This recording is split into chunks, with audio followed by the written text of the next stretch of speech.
Nem sempre foi assim. Não é? Se nós recuarmos um pouquinho, muito no tempo, nós vamos ver que a medicina sempre esteve ligada à espiritualidade. Não é? Historicamente, a medicina cresceu com a espiritualidade. Aliás, durante séculos, a medicina era essencialmente a utilização da espiritualidade, não é? Com rituais, com orações, não é? Portanto, ofertas aos deuses. Então era muito mais essa parte espiritual do que propriamente científica, não é? Agora, no Ocidente, nós vamos ver que essa ligação entre medicina e espiritualidade, ela foi-nos trazida por Hipócrates. Não é? Então Hipócrates, ele realmente traz, naquela época, na escola de Cos, ele traz, digamos, a relação entre saúde e doença pelo desequilíbrio dos humores e das paixões. Não é? Então, os humores eram era a relação entre as substâncias químicas e as hormonas.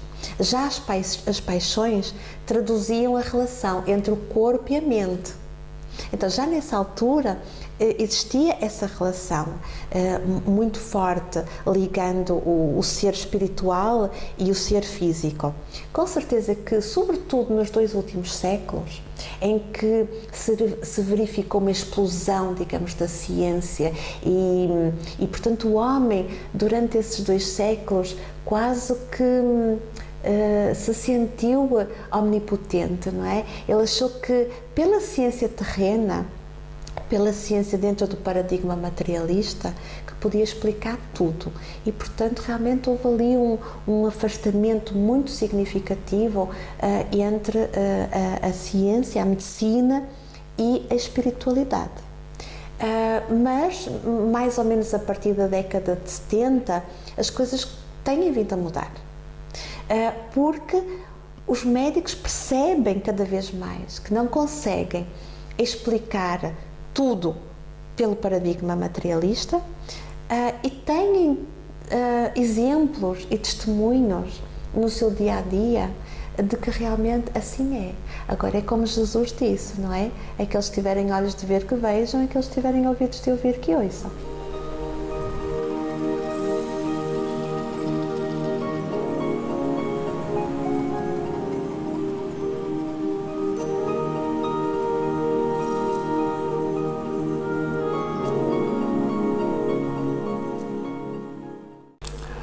Olha, na prática clínica, a gente que tem uma visão médico-espírita, você várias vezes vê esse conjunto, né, de fenômenos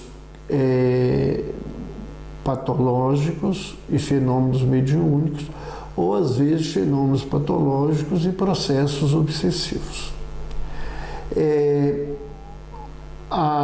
O trabalho que a gente orienta as famílias e os pacientes é de fazer um atendimento integral. Então, a medicação tem a sua função no campo patológico, mas a medicação ela não tem diretamente uma ação diante da mediunidade que está descontrolada ou do processo obsessivo. Mas à medida em que você melhora um doente mental, que ele fica mais lúcido, mais seguro, mais capaz de lidar com a vida, ele também vai ter mais equilíbrio para entender esses fenômenos mediúnicos ou obsessivos, separar uma coisa da outra e se melhorar. Mas a gente não trata mediunidade descontrolada com medicamento. Talvez por isso, ou certamente por isso, que a psiquiatria enfrenta um resultado muito pobre, às vezes com os tratamentos, porque muitos pacientes são tratados com remédios e não recebem uma assistência espiritual adequada, e sem essa assistência espiritual, a parte que não é da patologia não é atendida dentro da necessidade. O que nós temos aprendido também nesses anos de clínica é que você pode usar determinados medicamentos para restringir a mediunidade, né? A gente usa no Espiritismo para bloquear os canais mediúnicos. Não porque ele vai impedir que a pessoa seja médium, mas como ele atua no cérebro. E a mediunidade passa por essa organicidade que é o aparelho cerebral.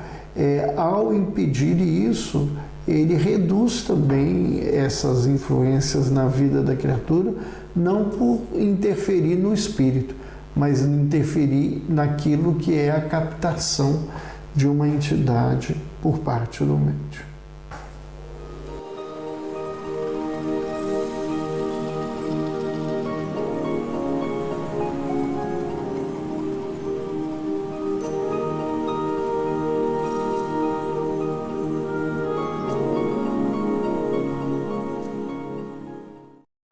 Então, essa é aquela questão, ela está muito ligada com aquela outra que a gente falou. Na prática diária, na prática clínica, o médico mais atento, logo ele percebe como é importante ele considerar a questão espiritual no paciente.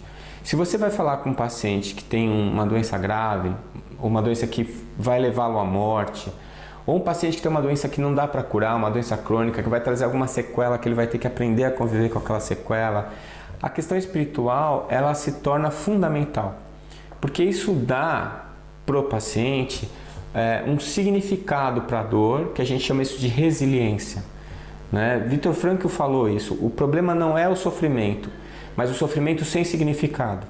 Na medida em que o paciente percebe que aquilo tem um significado, que ele dá um significado para a dor, ele encontra uma força muito maior para enfrentar aquilo ali.